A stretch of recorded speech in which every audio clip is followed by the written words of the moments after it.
Dr. Ross McGlothlin was a principal at Robb Elementary 6 years ago, and he is joining us tonight. Sir, thank you for your time.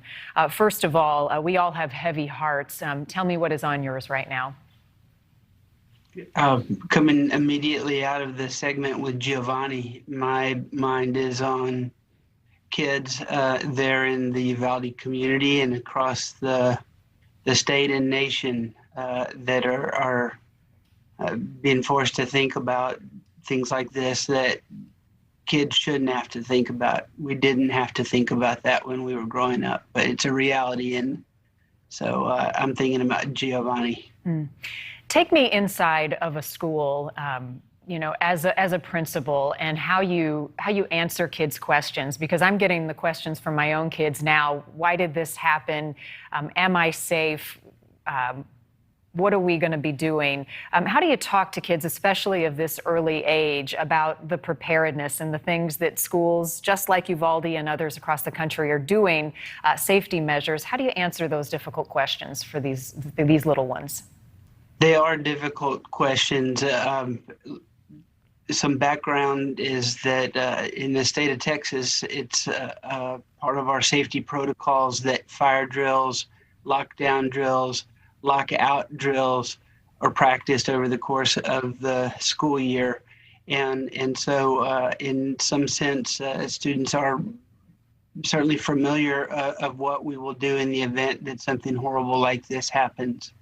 After these events, it concerns us because we understand that some kids are getting exposure to very graphic details that are shared at home. We first and foremost want to know of students that are struggling or that do have questions, and we want to try to answer those questions honestly, being mindful also that there are some students perhaps that have not had a chance to process the information or are unaware of the significance of what took place just 80 miles west of us. Yeah, many of us have not and may never be able to fully process this type of evil. After the massacre at Sandy Hook, that school was torn down and rebuilt. Should the same happen at Robb Elementary? I think that's a question for somebody else. I love that community, but I'm afraid I don't have any comment on that subject. Well, I know you can comment on two of the teachers. Certainly, Eva Morales has been teaching at that school for 17 years, so I'm sure your paths crossed. Tell me more about the two teachers, Irma Garcia as well, who we lost. Sure.